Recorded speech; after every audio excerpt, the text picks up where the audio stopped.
Deux affaires sont au menu de cette émission. Dans la première, nous constaterons, si besoin, que nous vivons dans un monde dangereux. Au cours de ces dernières décennies, des milliers d'innocents ont été fauchés par la violence aveugle à travers le monde. Terroristes, activistes, bandes organisées ou psychopathes ont semé mort et destruction en utilisant des engins explosifs de leur fabrication. L'histoire que je vais vous raconter maintenant allonge tristement cette longue liste de drames. Oakwood, dans l'Illinois, est une petite ville de moins de 1000 habitants, paisible et sans histoire. À l'intérieur de l'église méthodiste locale, des bénévoles préparent la fête de Noël. Dehors, quelque chose attire l'attention de Brian Plower.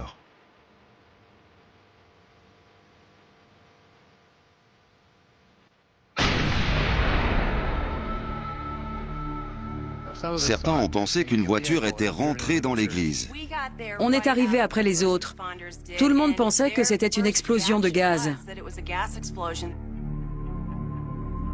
Brian Plower, 46 ans, est tué sur le coup. Il avait une femme et 3 enfants.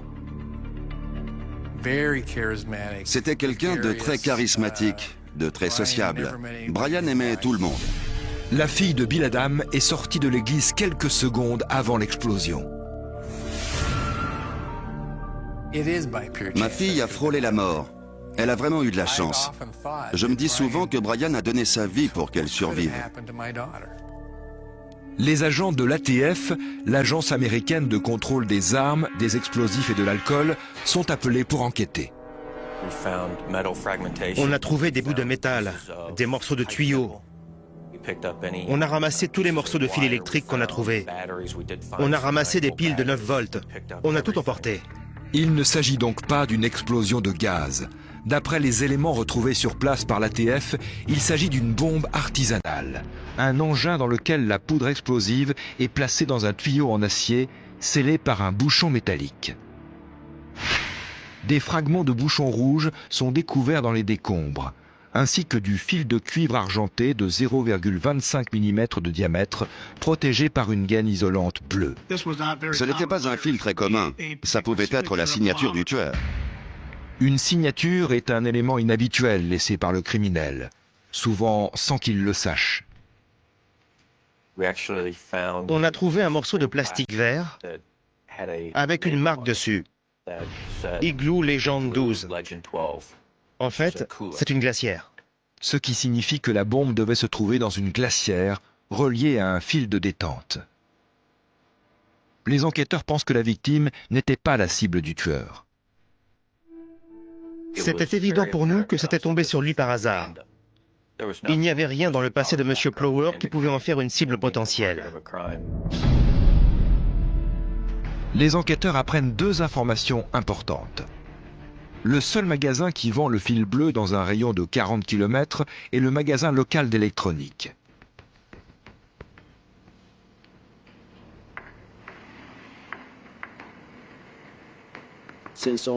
Puisqu'un seul magasin vendait ce fil, s'ils tenaient un registre de leurs transactions, ça pouvait nous mettre sur une piste. Il n'y a également qu'un seul magasin qui vend ce type de glacière. Nous avons appris que ce modèle était uniquement vendu chez Walmart, ce qui nous a permis de concentrer nos recherches sur les supermarchés qui la distribuaient. Un informateur anonyme fournit aux enquêteurs un autre indice. 2 élèves du lycée d'Oakwood pourraient être impliqués dans l'explosion. L'un des 2 avait déjà commis des délits, dont un incendie criminel. L'un des lycéens avait été vu en possession d'un cahier, avec écrit sur la couverture « Bombe artisanale, mode d'emploi ». Il s'agit de Jimmy Morris, 18 ans, et de Phil Ryan, 16 ans. Ils n'ont pas d'alibi pour l'heure de l'explosion. Au début, ils ont dit qu'ils passaient devant en voiture quand l'explosion s'est produite. Après, ils ont raconté qu'ils étaient là quelques minutes avant et qu'ils avaient vu Brian Plower juste avant l'explosion. Sur une série de photographies, Les employés de la petite boutique d'électronique identifient Jimmy Morris. Il est bien venu au magasin, mais il ne se rappelle pas ce qu'il a acheté. Toutes les informations qu'on a obtenues en menant notre enquête ont montré que les adolescents pouvaient être impliqués dans cette affaire. Les enquêteurs apprennent aussi que les suspects jouent régulièrement à Donjons et Dragons, un jeu de rôle d'heroic fantasy qui compte plus de 20 millions d'adeptes dans le monde.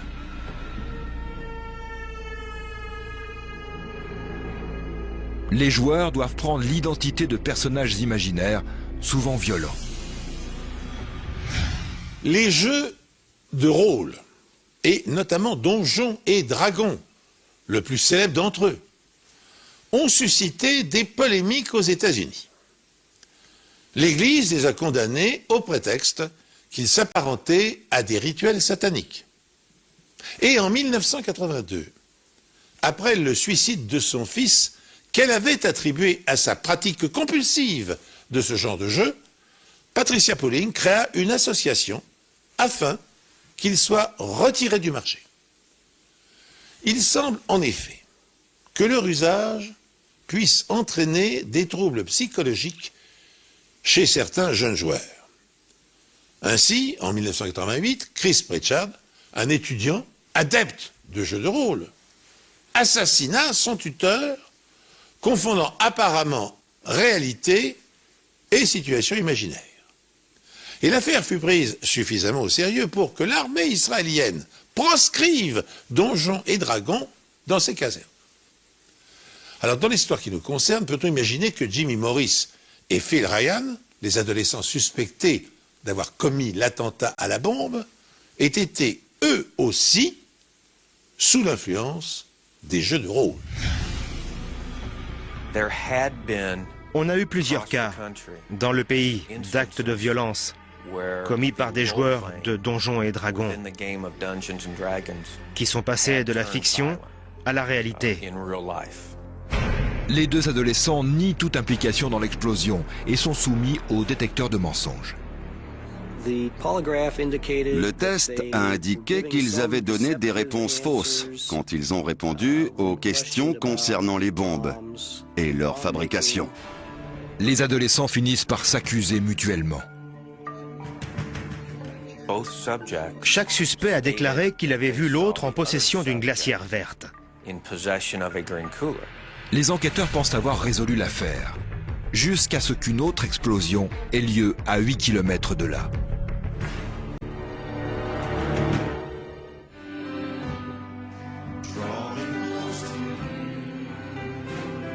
L'église pentecôtiste de Danville, dans l'Illinois, est située à 8 km de l'endroit où a eu lieu la première explosion.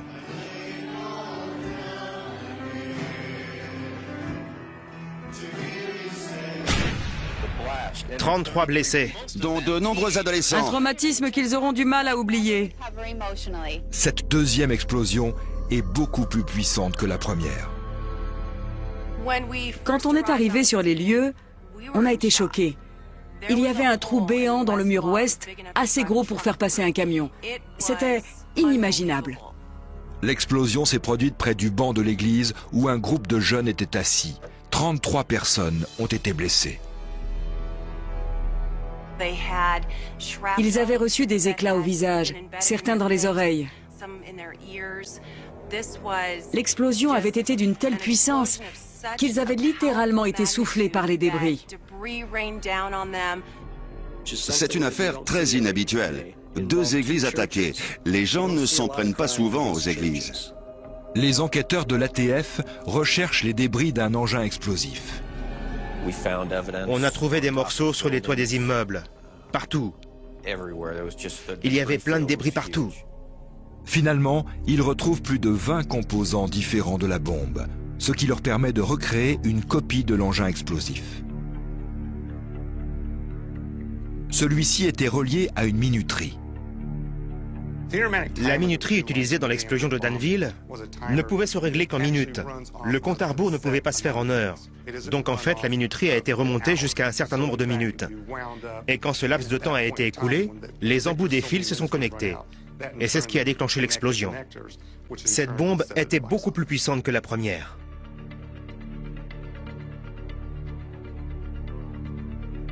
Il y avait beaucoup de différences entre les deux affaires, ce qui nous laissait deux alternatives. Soit on avait affaire à un poseur qui faisait des essais et fabriquait des engins de plus en plus puissants, soit on avait affaire à deux poseurs de bombes différents. Pour en avoir le cœur net, les experts scientifiques examinent le fil électrique utilisé pour fabriquer la deuxième bombe. Le même fil a-t-il été utilisé dans les deux affaires? C'était du fil de cuivre argenté. Il y avait un seul fil, entouré d'une gaine bleue. C'était du fil extrêmement fin, de 0,25 mm d'épaisseur. Mais est-ce le même fil? Greg Cleese examine les marques d'extrusion laissées sur la couche isolante bleue. Lors de sa fabrication, le fil est en effet passé sous presse. C'est ce qui permet de le rendre uniforme.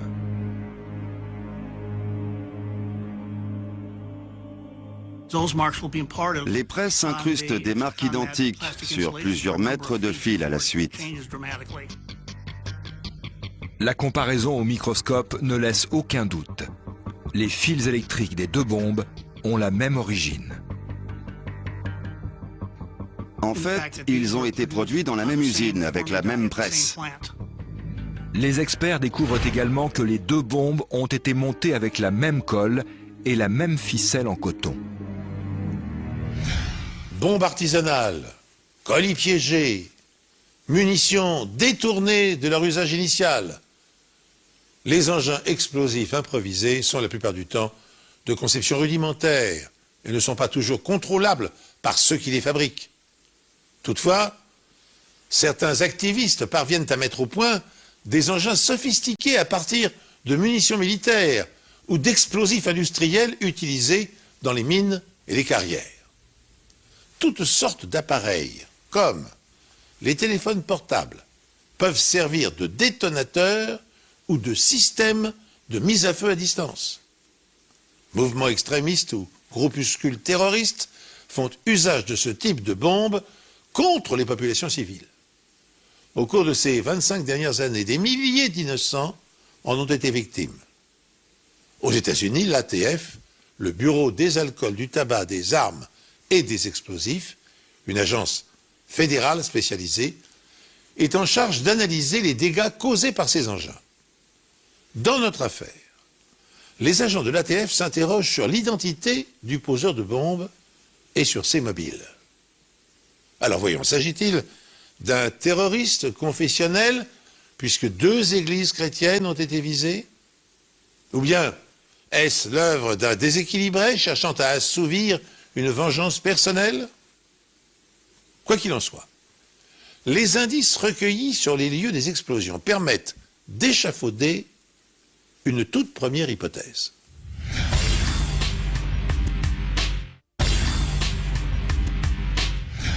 Les deux bombes semblent avoir été fabriquées par le même individu, ce qui élimine Jimmy Morris et Phil Ryan de la liste des suspects. Les deux adolescents ont un solide alibi pour la seconde explosion. Alors pourquoi se sont-ils accusés mutuellement? L'explication qu'ils ont donnée, c'est qu'ils avaient fait ça parce qu'ils jouaient à Donjons et Dragons. Ils ont fait perdre aux enquêteurs un temps précieux. C'était très stupide de faire ça. Puis un témoin se manifeste. Elle dit qu'elle a vu un homme promener un berger allemand près du parking de l'église quelques heures avant la première explosion. Elle se souvient que le chien portait un collier en cuir marron avec son nom inscrit dessus. Mais elle est incapable de décrire son maître. Est-ce l'élément crucial dont avait besoin la police pour faire avancer l'enquête? Après avoir éliminé les deux adolescents de la liste des suspects, les enquêteurs de l'ATF se mettent à la recherche d'autres pistes. Ils soupçonnent que le fil de cuivre bleu a été acheté dans un magasin d'électronique local. Malheureusement, la plupart des clients qui en ont acheté ont payé en liquide. Les enquêteurs ne peuvent donc pas remonter jusqu'à eux. La bombe artisanale se trouvait dans une glacière, vendue uniquement dans une certaine chaîne de supermarchés. Sur la centaine de pièces achetées, seuls 3 ont été payés par carte bleue ou par chèque. Chaque acheteur est interrogé, mais ils sont finalement lavés de tout soupçon. Cette piste ne menait nulle part. Cette glacière ne nous a pas permis de remonter à un suspect potentiel. Le tuyau qui contenait la poudre est un produit très commun que l'on peut se procurer n'importe où. Le bouchon en métal vissé sur le tuyau a été peint en rouge, certainement par le poseur de bombes. Les engins explosifs qu'il fabrique sont de plus en plus sophistiqués. Les enquêteurs doivent absolument l'arrêter avant qu'il ne frappe de nouveau. Il y avait une escalade de la violence. Le dispositif était plus puissant et il avait fait beaucoup plus de victimes. Un membre de l'église où a eu lieu la deuxième explosion donne alors une nouvelle piste aux enquêteurs de l'ATF. Cette personne est venue nous voir et nous a dit « Je ne sais pas si c'est important, mais il y a cet homme que je connais, Monsieur White. En fait, il a fréquenté notre église pendant 5 ou 6 ans. Il voulait devenir membre à part entière de notre paroisse, mais sa demande a été refusée. » Richard White, 40 ans, vit à 20 km de là avec sa mère et sa fille.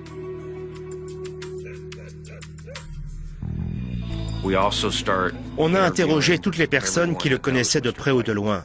Ses amis, sa famille, tout le monde. Plusieurs voisins de Richard Dean White nous ont dit qu'il fallait pas trop le chercher. L'enquête sur sa vie personnelle révèle un passé plutôt trouble. Richard White a abandonné le lycée pour entrer dans l'armée. Mais il a été remercié 6 semaines plus tard. Ensuite, il a fait 4 séjours en hôpital psychiatrique où il a été diagnostiqué schizophrène. Je pense qu'il était très perturbé.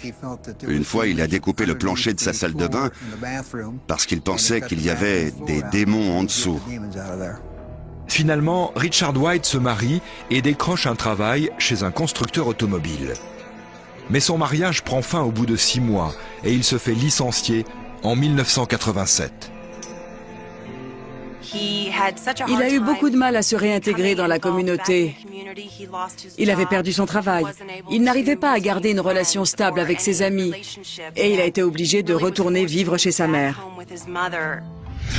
Richard White est-il l'auteur des 2 attentats dont le second a blessé, je le rappelle, 33 personnes?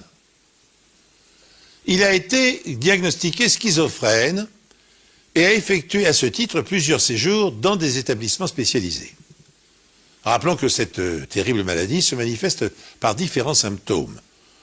Confusion mentale, hallucinations visuelles ou auditives, dépression et saute d'humeur. Si la plupart des personnes atteintes de schizophrénie ne sont pas violentes, elles peuvent le devenir si elles consomment des substances narcotiques ou si des symptômes paranoïdes ou psychotiques viennent s'ajouter à leur déficience. Le passé psychiatrique de Richard White explique-t-il qu'il n'ait pas été admis au sein de l'église de Danville? Il fallait que tous les membres du bureau soient d'accord. Et certaines des rumeurs qui circulaient sur lui ont fait qu'il ne correspondait pas au profil des personnes qu'on recherchait à l'époque. Les enquêteurs apprennent que l'ex-femme de Richard White est membre de l'église d'Oakwood, cible de la première explosion. Ça donnait l'impression qu'il avait essayé de s'en prendre à elle et qu'il voulait être là au moment de l'explosion. Mais bon, ce n'est qu'une supposition. Je n'en sais rien du tout. Avant même que les enquêteurs n'aient le temps d'interroger Richard White, une nouvelle explosion se produit 4 jours après le deuxième attentat. Cette fois-ci, dans un quartier résidentiel situé à quelques kilomètres. Bombe numéro 3. Qu'est-ce qu'on allait faire? Après 2 explosions et 5 mois d'enquête, l'ATF tient enfin un suspect. Il s'agit de Richard White, un homme qui a des problèmes psychiatriques.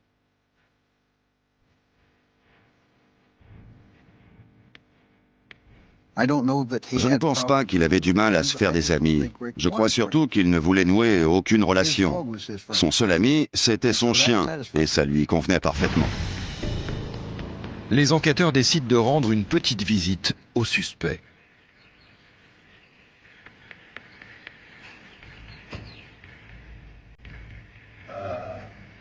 Dis-leur que je suis dans le garage. D'accord.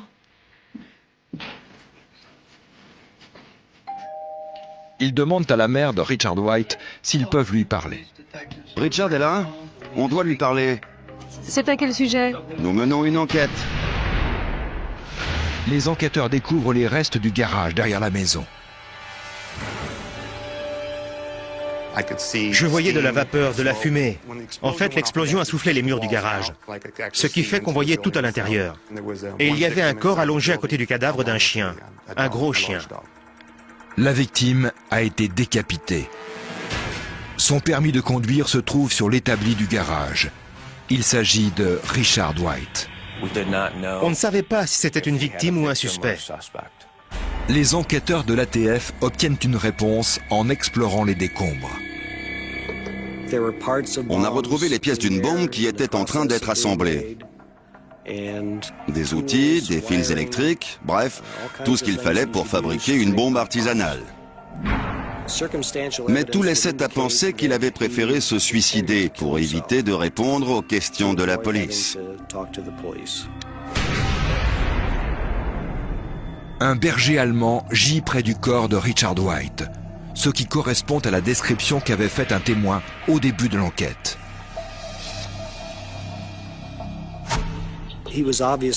Il serrait la bombe contre lui d'un côté, et de l'autre, il serrait contre lui son seul ami sur cette terre. Il avait le bras autour de son chien.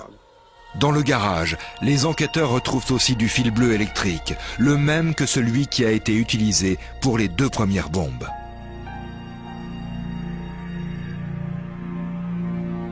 Ils trouvent également une pince coupante.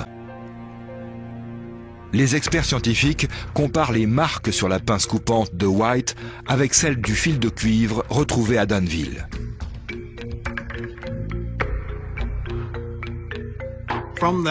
Cette comparaison m'a permis de conclure que la pince découverte dans le garage de Richard White était celle qui avait coupé le fil utilisé pour fabriquer la bombe de Danville. Ce qui prouve que Richard White était bien le poseur de bombes. Il y avait un endroit dans le garage qui avait été passé à la bombe rouge. Et sur cette surface, on distinguait très bien des marques de forme ronde. C'était très important, parce qu'on savait que l'engin explosif qui avait tué Brian Palmer avait des bouchons métalliques peints de cette couleur. Des bouchons qui avaient été peints en rouge.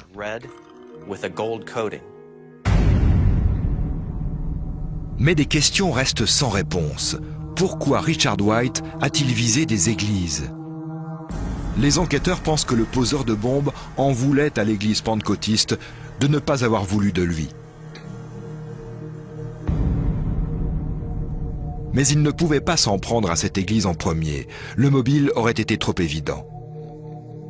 Il a donc décidé de poser d'abord une bombe dans l'église méthodiste d'Oakwood, certainement parce que son ex-femme en était membre. Il faisait des expériences. Il faisait des essais pour faire fonctionner ses engins. Il cherchait différentes façons de déclencher ces dispositifs. Les preuves scientifiques montrent que Richard White a placé la bombe dans une glacière verte, sans se soucier de qui la ramasserait. Brian Palmer s'est hélas trouvé au mauvais endroit, au mauvais moment.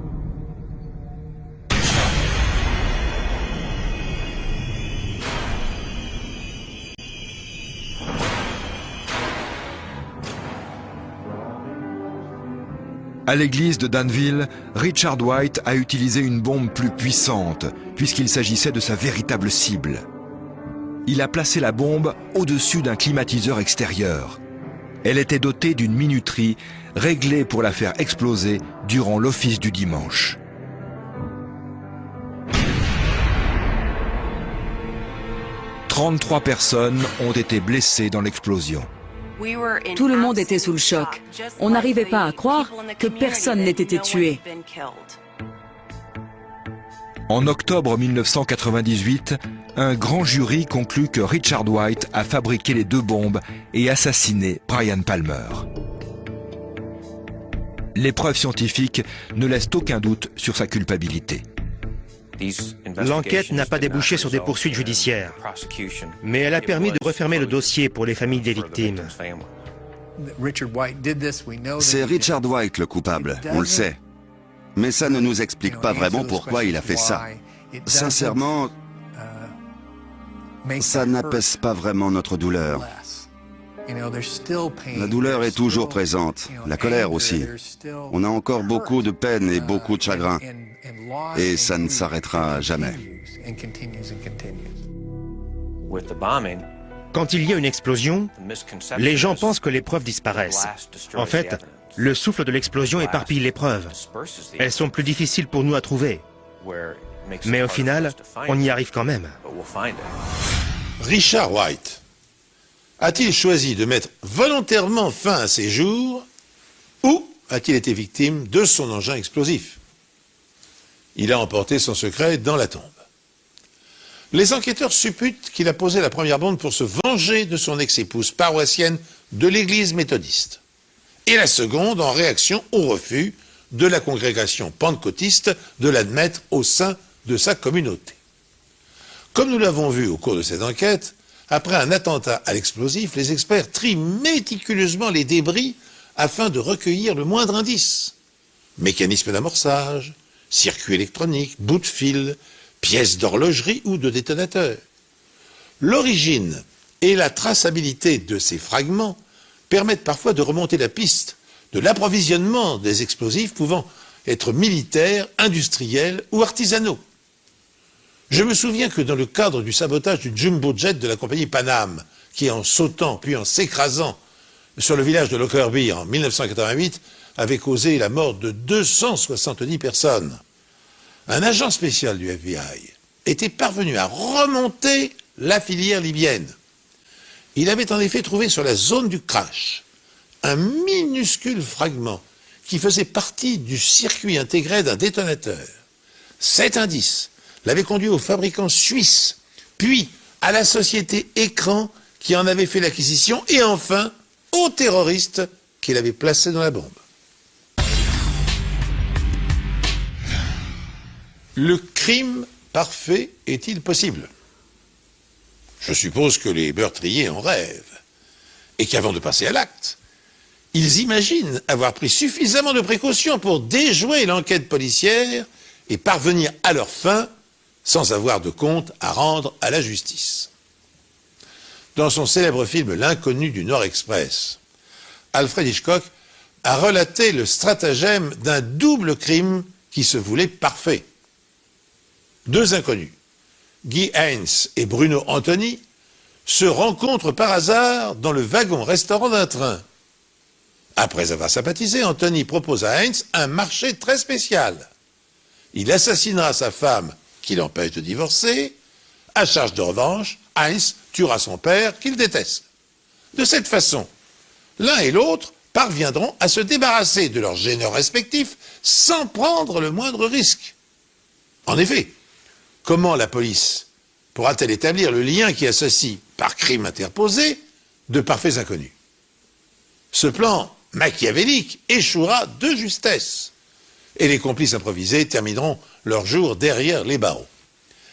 À ma connaissance, l'affaire que je vais vous raconter maintenant n'a pas encore inspiré deux scénaristes.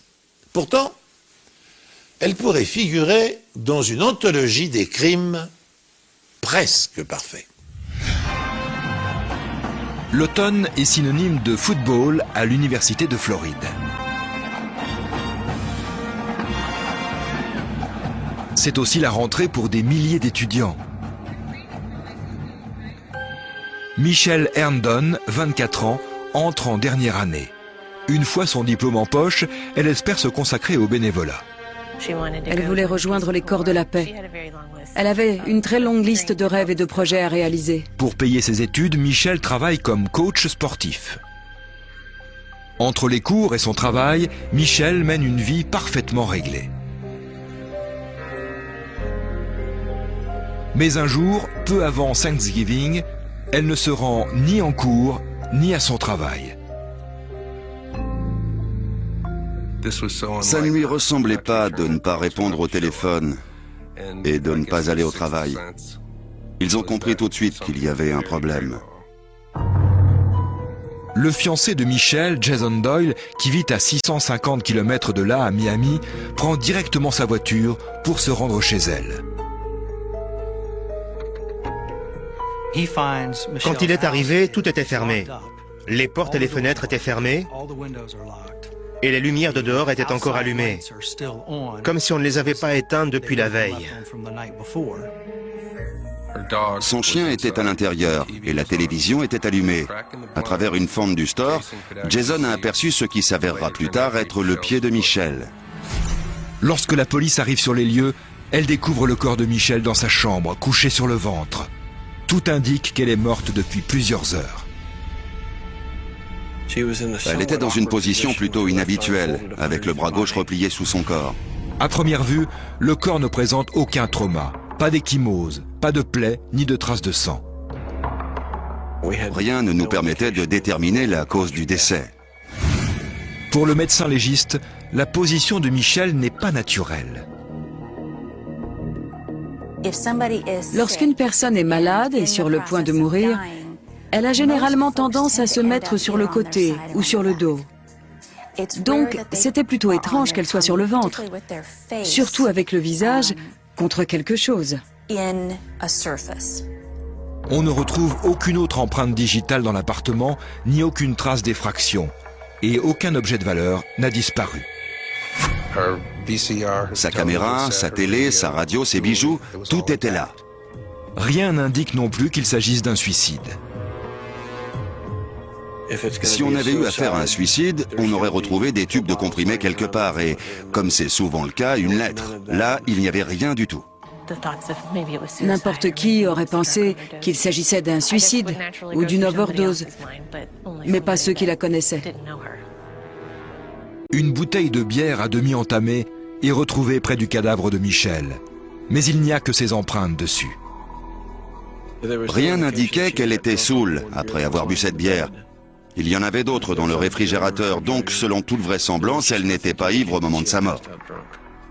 Dans l'hypothèse d'un meurtre, on a voulu savoir s'il y avait quelque chose à l'intérieur de cette bouteille, une substance versée dans la bouteille de bière qui aurait pu causer sa mort.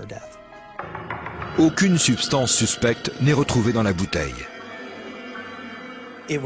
C'était incompréhensible. Comment une jeune femme de 24 ans, en pleine santé, comme elle, avait-elle pu mourir? Difficile d'imaginer qu'elle était morte de cause naturelle.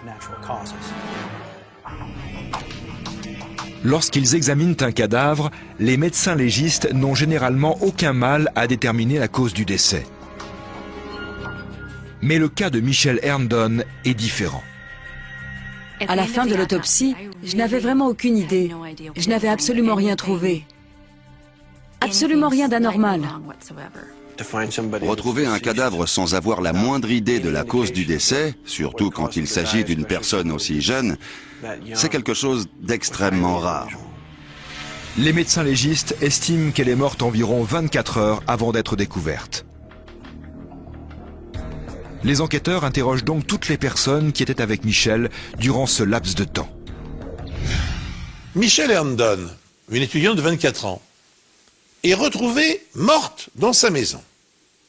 Et rien, y compris une autopsie, n'est en mesure d'expliquer la cause de son décès. A-t-elle succombé à un mal mystérieux et indécelable? S'est-elle suicidée? Mais de quelle manière? Puisque ni armes ni médicaments n'ont été retrouvés à sa portée. A-t-elle été assassinée? Mais dans ce cas, de quelle manière? Puisque son corps ne présente aucune trace de blessure et que son organisme ne contient pas de substances toxiques. Retenant provisoirement cette dernière hypothèse, les enquêteurs s'intéressent à l'entourage de la jeune femme.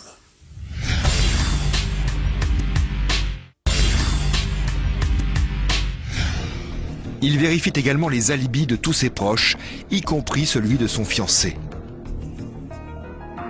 Jason, blanc comme neige, il avait un alibi solide.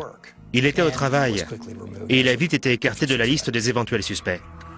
C'est alors que le médecin remarque quelque chose sur le bras gauche de Michelle, une minuscule marque, plus petite que la plupart des piqûres d'aiguilles. Il fallait trouver une explication à cette trace de piqûre. Il devait y avoir une explication logique. Par exemple, elle avait peut-être fait une prise de sang pour un examen. Mais le médecin qui suivait Michelle déclare qu'elle n'a fait aucune prise de sang avant son décès, ni reçu aucune injection.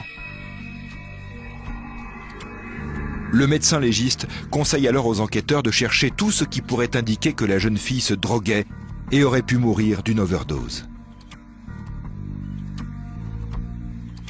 Dans un cas comme celui-là, quand on n'a aucun indice, le moindre élément a son importance. Les enquêteurs remarquent que les poubelles de l'appartement de Michel sont vides. Suivant leur intuition, ils se rendent à l'extérieur, à l'endroit où les habitants du quartier jettent leurs poubelles. On est allé à l'endroit où les gens du quartier jetaient leurs poubelles. Et par terre, dans un petit sac en plastique, j'ai aperçu un flacon pharmaceutique. J'ai appelé mon collègue et je lui ai dit qu'il fallait examiner ça de plus près. Ce sac contient 2 flacons de propofol, plusieurs seringues et un cathéter pédiatrique.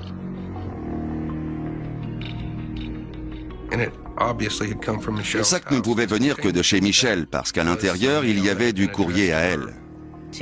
Un cathéter pédiatrique, c'est minuscule. Ça laisse une toute petite marque, presque indétectable. La recherche d'empreintes digitales sur ces objets ne donne aucun résultat. Les enquêteurs doivent maintenant découvrir à quoi sert le propofol.